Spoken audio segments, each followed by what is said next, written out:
එතකොට ළමයි අපි දැන් කතා කරා කලින් අම්බැක්ක දේවාලය ගැන ඊළඟට පනාවිටිය අම්බලම. පනාවිටිය අම්බලම පනාවිටිය අම්බලම ගත්තාම දැන් අම්බැක්ක දේවාලයේ කැටයම් අයිති වෙන්නේ මොන යුගයටද? අම්බැක්ක දේවාලයේ අයිති වෙන්නේ ගම්පොළ යුගයට. පැහැදිලිද? මහනුවර යුගයට තමයි මේ පනාවිටිය අම්බලම අයිති වෙන්නේ. හරිද? දැන් මේක තියෙන්නේ කුරුණෑගල දිස්ත්‍රික්කේ ළමයි. හරිද? කුරුණෑගල දිස්ත්‍රික්කේ දඹදෙණිය ප්‍රදේශයේ පනාවිටිය කියන ගමේ තමයි මෙන්න මේ පනාවිටිය අම්බලම තියෙන්නේ. හරිද?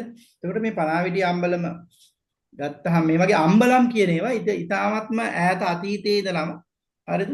මිනිසුන්ගේ ගමන් වෙහෙස නිවන්න තැන් තැන්වල හදපු ඒවා තමයි විවිධ පුජ්‍යලයෝ විසින් ඉදි කරපු ඒවා තමයි මේ අම්බලම් කියලා කියන්නේ. හරිද? එතකොට මේකේ විශේෂත්වය තමයි මේ අම්බලමේ පනාවිටිය අම්බලමේ මේක හරිද? මේක මේ දැවයෙන් ඉදි කරලා තියෙන අම්බලම හරිද? ගල් කණු ගල් පුවරු හරිද? අතුරලා ඒකේ තමයි මෙතන මේක හදලා තියෙන්නේ. හරිද? ඒ කියන්නේ කළු ගල් කුට්ටි 4ක් තියලා මෙහෙම හරිද? ඒක උඩ තමයි මේ දැවය මේ මොනවාද මේ ලී කණු තියලා තියෙන්නේ. හරිද?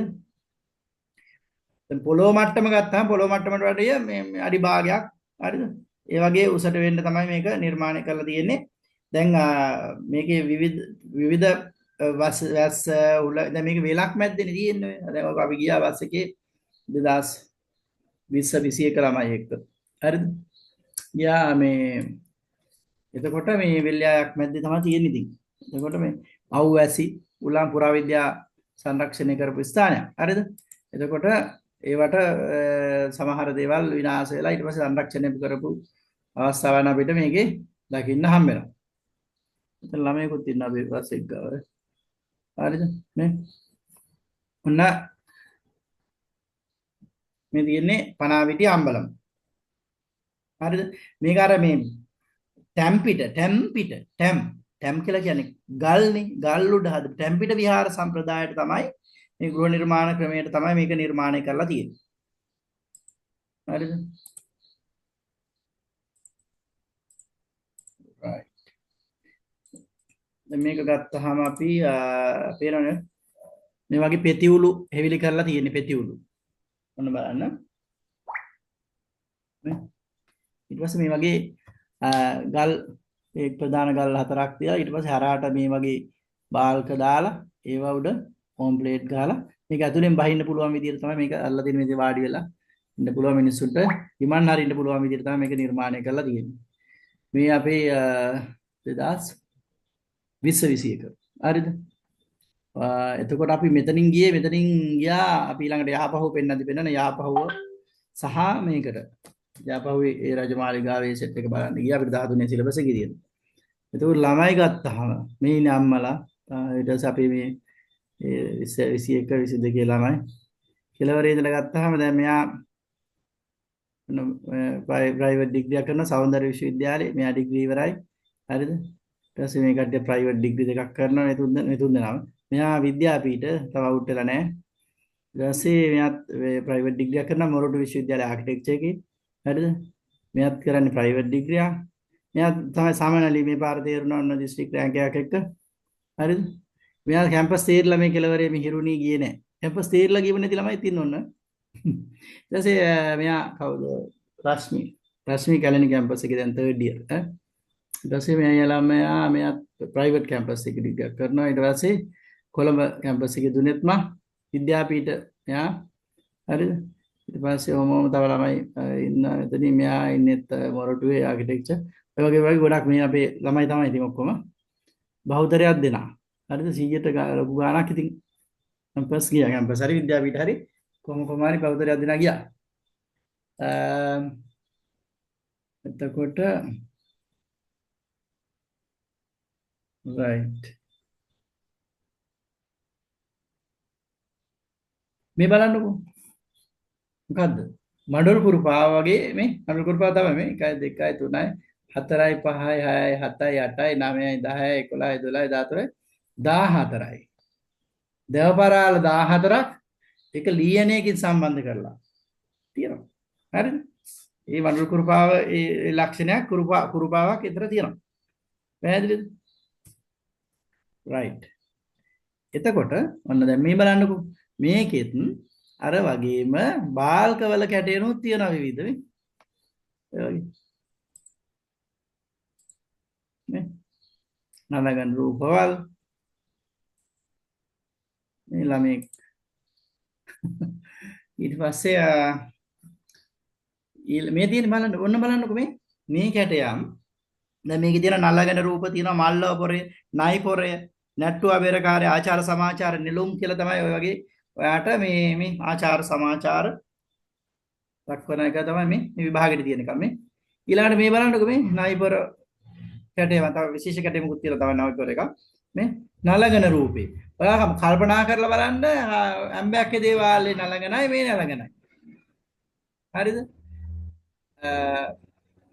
එතකොට ගම්පල යුගයේ ඒ කැටයම මේක මහානුවර යුගයේ හරිද මේ තියෙන මේ පේකඩයන් මේක තියෙන මේ පස්සේ නිර්මාණය කරපු පේකඩ කීපයක් ඒ කියන්නේ අරවා දි รา පත් වුණාන් පස්සේ ඒකට සම්බන්ධ කරලා නිර්මාණය කරලා තියෙනවා හරිද මේ පේකඩ නිර්මාණ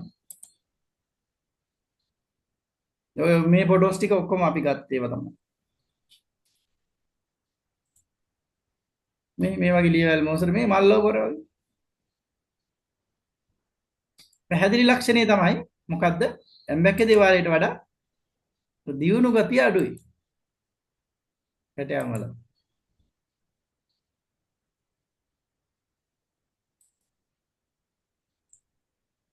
right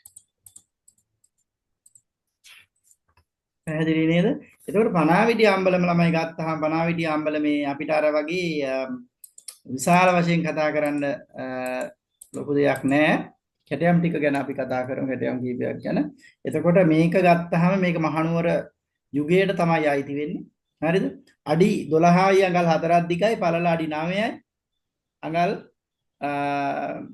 ඊළඟට උස අඩි 11යි අඟල් 5යි හරිද එතකොට දෙවන විමල ධර්ම සූර්ය රජතුමාගේ කාලේ තමයි මේක නිර්මාණය කරලා තියෙන්නේ ඊළඟට කළුගල් කීපයක් මත හරිද ඉතින් කළුගල් ටැම් කීපයක් මත තමයි මේක නිර්මාණය කරලා තියෙන්නේ ටැම්පිට විහාර නිර්මාණය කරන ඒ සම්ප්‍රදායට අනුව තමයි මේක නිර්මාණය කරලා තියෙන්නේ මේකේ කැටයම් ඇම්බැක්කේ දේවාලයේ කැටයම් මා සසඳනකොට ඒකේ දියුණු ගතිය අඩුයි පැහැදිලිද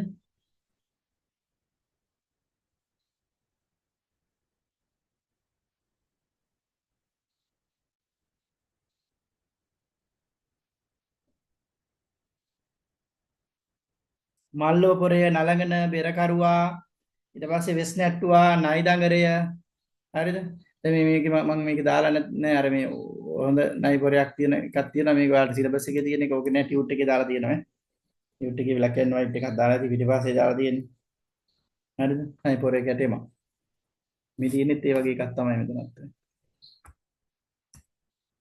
පේකඩ නිර්මාණ තියෙනවා මේ මිලිය වැල් තියෙනවා අර ඇම්බැක්කේ දේවාලේ වගේම තමයි නමුත් විශේෂත්වය තමයි ඇම්බැක්කේ දේවාලේ තරම් දියුණු නිර්මාණ නෙවෙයි පැහැදිලිද ඔයාලට මේ කණුවල වුණත් බලන්න පුළුවන් ෆිනිෂින් එක ටිකක් අර ඇම්බැක්කේ දේවාලේ තියෙන කැටයම් වලට වඩා ටිකක් අඩුයි හරිද මේකෙත් කැටයම් ගත්තාම අල්ප උන්නතයි අල්ප උන්නත නෙලීමේ ශිල්ප ක්‍රමයට තමයි මේවා නිර්මාණය කරලා තියෙන්නේ පැහැදිලිද right ඉතින් කනාවිඩි අම්බලම සහ ඇම්බැක්කේ දේවාලේ ඔච්චරයි හරිද ඕකෙන් මම ප්‍රශ්න දෙනවා ඔයාලට ඉස්සරහට ප්‍රශ්න දෙනවා ඔය පාඩම් දෙකෙන් හරිද එතකොට ඒකට උත්තර ලියන්න ඕන ඔය ටියුට් එකත් අරගෙන උත්තර ලියන්න ඕන ඒ ටික තමයි ඒකේ තියෙන අපි ඊළඟ ටියුට් එකක් දෙනවා ඔයාට දැන් දීප එකක් ඇති නේද හැබැයි ඒකත් ඔහොමම කරන්නත් පුළුවන් කලින් දීප එක නෑ ඒක වෙනම කරන්න මේ දෙක දැන් කල්පනා කරන්නකෝ මේ දෙන්න ගැන දැන් කල්පනා කරන්න හරිද කල්පනා කරන්න සහ සටහන දැන් කියව ගන්න. දැන් කියන්නේ ඔය ගෙදර ඉන්න ගමන් දැන් මේක හොඳට මුල ඉඳලා ළඟට බලන්න. ඔකේ අක්ෂර වින්‍යාස වැරදි තිබුණොත් මම පන්තියේදී හදන්න. ටියුට් එකේ තියෙන අකුරු වල පොඩි පොඩි අඩුපාඩු කීපයක් තියෙනවා. ඒවා ටික පන්තියේදී හදන්න ටියුට් එක අරගෙන එන්න. ඔව්. එහෙම කරමු. එතකොට ඊළඟට විභාගයේ ලියපු ළමයි යාළගේ මං ලියපු අයට පේපර්ස් ටික දුන්නා. අනිත් අය ඔව් අඳින එක අරන් ඇවිල්ලා දෙන්න සම්පූර්ණ ලකුණ දෙන්න. සම්පූර්ණ ලකුණෙන් තමයි තෝරන්නේ. හරිද? ඊට පස්සේ සති දෙකක් විතර තව ඇරලා තව දෙනවා පේපර්ස්. රිවිෂන් එකේ පේපර්ස් වෙනම තියෙනවා. ඊළඟට 26 ළමයින්ට මම රිවිෂන් එකට ඉන්න කියලා කිව්වේ නැහැ. හරිද? ඔයාලට තව මාස කිහිපයක් ගිහිල්ලා ඉන්න රිවිෂන් එකට. දැන්ට ඕනේ නැහැ. දැන්ට ඔයාලට වන්දියේදී මම ලියලා හුරු කරවනවා හැමෝම. හරිද? දැන් මම අවශ්‍ය නැහැ ඒ නිසා රිවිෂන් වලට ඉන්න. රයිට් ඔහොම වැඩ කරගෙන යමු. මතක ඇතුව මෙහෙමයි. වැඩ පිළිවෙල මේකයි. දැන් අපේ පන්ති වල ගත්තාම දැන් පෞද්ගලිකව ඉතින් එක එක්කෙනා ගැන බලලා කරනවා. හරිද?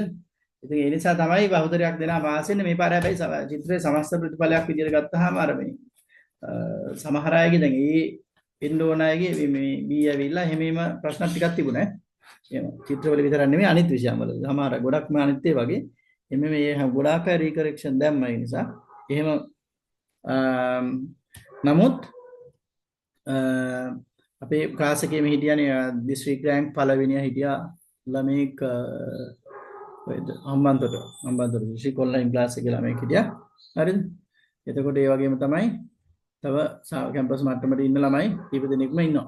හරිද? ඊට පස්සේ අපි මදි අයටත් මොරටු විශ්වවිද්‍යාලය කොරණ කොළඹ කැම්පස් එකේ ශ්‍රීපාලි මණ්ඩපේ ඊට පස්සේ සෞන්දර්ය විශ්වවිද්‍යාලය ඒ වගේ තියෙන ප්‍රායෝගික පරීක්ෂණ ඒවට වුණු කිරීම කරනවා මේ දවස්වල.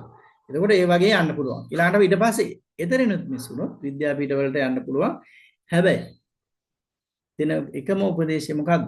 ඔයාලා මේ ටිකේ මහන්සි වෙලා හොඳට ඉසඩ් එක අඩු ගානේ 1.0 ගානකටවත් ගන්න මහන්සි වෙන්න. දැන් ABC වලටත් 1.0 ගානක් එනවා. හරිද? නිසා ඒවා එතකොට ඉතින් කිසි ප්‍රශ්නයක් නැහැ. මොකද දැන් සමහර ළමයින්ට මේ ඉසඩ් එක දැන් මොරටුවේ ගන්න ප්‍රමාණය 0.5 මොරටුවේ ආකිටෙක්චර් එකට ගන්නේ 0.8 කියලා දාලා තිබ්බ කියමුකෝ. 8 තමයි අවම මට්ටම. හරිද? දැන් ලෑන්ඩ්ස්කේපින් වලට 0.2 දාලා තිබ්බ එක අවුරුද්දක. හරිද? ඒ වුණාට 0.2 අය නෙමෙයි ගන්න. හරිද? ප්‍රායෝගික පරීක්ෂණ විශ්වවිද්‍යාලයකින් තියන්නේ ඒ ඩිපාර්ට්මන්ට් එකට අවශ්‍ය ළමයි 100 නම්. හරිද? ළමයි 100ක් අවශ්‍යයි. එතකොට 300 ගන්න ඔයාලා ප්‍රැක්ටිකල් ටෙස්ට් එක තියලා එක්සෑම් එකේ. ඊයද ගන්නේ 300ක්. 300 අරගෙන ඒ ටිකේ තියෙන වැඩිම ඊට පස්සේ ප්‍රැක්ටිකල් ටෙස්ට් එකෙන් විශ්වවිද්‍යාලයෙන් එක තෝරගෙන ඉවරලා ඒක UGC එකට යවනවා. යවුවන් පස්සේ ඒකෙන් තමයි තීරණය කරන්නේ UGC එකෙන් මේ ඒකේ Z එක වැඩිම ළමයි ටික තමයි ගන්න. එතකොට අර 300 100ක් තමයි අහුවෙන්නේ. පැහැදිලි 100 නෙමෙයි දැන් එක එක ඒ වගේ වැඩි. සමහර ඒවා වැඩි සමහර ඒවා වගේ අඩුයි. හරිද? ඒකට වැඩිමයි Z එක තියෙන කෙනා එහෙම අහුවෙනවා. පැහැදිලිද? ප්‍රායෝගික පරීක්ෂණ වල தත්ත්වය එහෙම තමයි. හරිද? යන්න පුළුවන් හැම කෙනෙකුටම. ඒ කියන්නේ 100ට විශාල ප්‍රමාණයකට කැම්පස් යන්න පුළුවන්. හරිද? රයිට්. එහෙනම් අපි වැඩ කරගෙන යමු. ඉස්සරහට එතකොට අපහසුයක් වෙන්නේ නැහැ. මුල ඉඳලම විෂයන් තුනටම වැඩ කරන්න දවස් බෙදාගෙන ටයිම් ටේබල් හදාගෙන මුල ඉඳලා ප්ලෑන් එකකට වැඩ කරන්න. එතකොට කිසිම ප්‍රශ්නයක් නැහැ. මේක චිත්‍රවලට අවශ්‍ය මේ මූලික දේවල් ටික අපි කලින් ඉවර කරනවා. සිලබස් කලින් ඉවර කරනවා. ගොඩක් කලින් දැන් 25 අයට නම් අපි අඩු ගානේ මාස 4ක් විතර වගේ මාස 3ක් 4ක් තියෙද්දිම ඉවර කරනවා. එතකොට එයාලට සම්පූර්ණයෙන්ම ලිවීම, පන්තිවල ලිවීම, විභාග, ඊට පස්සේ ඇඳීම් ඒවා කන්ටිනියු වෙන්න ඕන දිගටම. හරිද? 26 අයට. හරිද? ඒ ළමයි දැම්ම ඉඳලම විෂයන් තුනට මහන්සි වෙන්න ඕන. ටයිම් බෙදාගෙන චිත්‍රවලටත් චිත්‍ර ඇඳ ඉන්න වගේ ගෙවල් වලින් බැනුවා චිත්‍ර ඇඳ විතරක් ඉන්නත් එපා. අන්තිම ගමන් අනිත් ඒවත් කරන්න ඕන. පැහැදිලිද? එතකොට වෙන විෂයක් කරන ගමන් මහන්සි වෙලාවටත් ඉතින් චිත්‍ර අඳින්න පුළුවන්. හරිද? එතකොට මේක අනිවාර්යයෙන්ම පුරුද්දක් විදියට කරගෙන යන්න වැඩ ටික හරියට ප්ලෑන් එකක් හදාගෙන තමන් එක එක්කෙනාට වෙනස් වෙන්න පුළුවන් පාඩම් කරන විදි සමහර ළමයි ඇහෙන්න පාඩම් කරන අය ඉන්නවා සමහරු කියවන අය ඉන්නවා උත්තර ලිවීම අනිවාර්යෙන් කරන්න ඕන හැම කෙනෙක්ම පාඩම් මතක හිටින්න කියන්නේ පොත ඉඳලා මේ මුලින් ළඟට කියවීම කියවන්න කිව්වට කමක් නැහැ ඒකම නෙමෙයි පාඩම් කිරීම කියලා කියන්නේ හරිද ඔයාලා මේ උත්තර ලියන්න පුළුවන් හරිද හයිලයිට් කරන්නේ හරි වෙනස් කරනවා ආගේ අකුරෙන් ලියා ගන්න හරි ඒ ඔක්කොම ඕන විදියකට කරගන්න ඔයාලට පහසු විදියකට වැඩේ කරගන්න අපි විවිධ විදියට ක්‍රමවේද පාවිච්චි කරනවා ප්‍රශ්න වලට උත්තර ලියනවා පේපර්ස් වල කෙටි ඒවාට ලියනවා ඊට පස්සේ දිග ප්‍රශ්න වලට උත්තර ලියනවා හරිද ඊට අමතරව විවිධ පොත් වර්ග අපි දෙනවා හරිද ඊට කියන්නේ ප්‍රශ්න වලට උත්තර ලියන කෙටි ප්‍රශ්න වලට උත්තර ලියන පොත් හරිද ඊට පස්සේ සම්පූර්ණ සිලබස් එක කවර් වෙන පින්තූරයි මේ දෙක දාපු ඒවා හරිද එහෙමම විවිධ විදියට ඔයාලට නැවත වතාවක් මේක කවර් වෙන විදියට අපි වැඩ කරගෙන යනවා ඒ නිසා මුලින් ඉඳලම ඉන්න මේ ඔන්ලයින් ක්ලාස් එකට ලයිව් ඉන්න try කරන්න හරිද ඒ කියන්නේ විශේෂයෙන් පේපර් ක්ලාස් එකට වගේ ඒ වෙලාවෙම ගොඩක් ළමයි ඉඳලා උත්තර දෙනවා එතකොට ඒක Tamanට හොඳයි ඒ වෙලාවෙම උත්තර දාන්න පුළුවන් chat එකට දාන්න පුළුවන් හරිද ඒවට ඉන්න try කරන්න එතනින් පස්සේ මම රෙකෝඩින් එක ටික දවසක් YouTube එකේ තියලා අයින් කරනවා හරිද ඒක බලන්න එතකොට ඔයා දැන් බැරි වෙන කෙනෙක් වුණොත් බලන්න නමුත් ලයිව් ඉන්න කියලා කියන හේතුව තමයි සමහර අයට දැන් ගොඩ ගැහෙනවා අරක බලන්න තියෙනවා මේක බලන්න තියෙනවා හරිද ඒකේ වෙන ක්ලාස් වල ගොඩ ගැහෙනවා හරිද ඉතින් අද අඩු ගානේ මොකක් හරි හේතුවකට බැරි වුණාත් ඊට පස්සේ දවසේම හරි ඊට පහුවෙන්ද හරි ඒක ඉවර කරගන්න පැහැදිලිද රයිට් එහෙමනම් අපි අදට පාඩම මෙතනින් අවසන් කරනවා අර අනිත් අය 25 අය චිත්‍ර අඳින දෙකම අරගෙන එන්නේ දවසම් පින්න අපි ගත්තා තියලා අඳලා අනිත් එක අරගෙන එන්නේ මේ සතියනකොට හරි මාරි ගැටලු තියෙනවා නම් අහන්න එතෙන් අපි ওই පාඩම ඔතනින් අවසන් කරනවා හරිද අපි යමු මේ වගේ මොනවාද මේ ටිකට කියන්නේ පනාවිඩිය අම්බලමට යන්න වෙන්නේ නැහැ හරිද පනාවිඩිය වෙන පැත්තක පනාවිඩියට යනවා නම් අපිට මේ ට්‍රිප් එක වෙනස් කරන්න වෙනවා යාපහුව එතන ගොඩක් කවර් කරන්න අමාරුයි එතනදී මේ ඉදිරියට මේ ලබන මාසෙ යන්නේ හරිද මට වෙන ඒවා තියෙනවනේ ගොඩාක් තියෙනවා යන්න එක තැන් වලින් යන ඒවා තියෙනවනේ එතකොට මේ ඒවා හොඳට ප්ලෑන් කරලා අපි එක දවසක් එහෙම දාගෙන දවසනේ වන් ඩේ ඒවා යන්නේ හරිද එතකොට එහෙම යමු ආඩ සිලබස් එක ගොඩක් කවර් වෙන දැනකට යමු right එහෙනම් එච්චරයි එහෙනම් අපි අදට නවත්තමු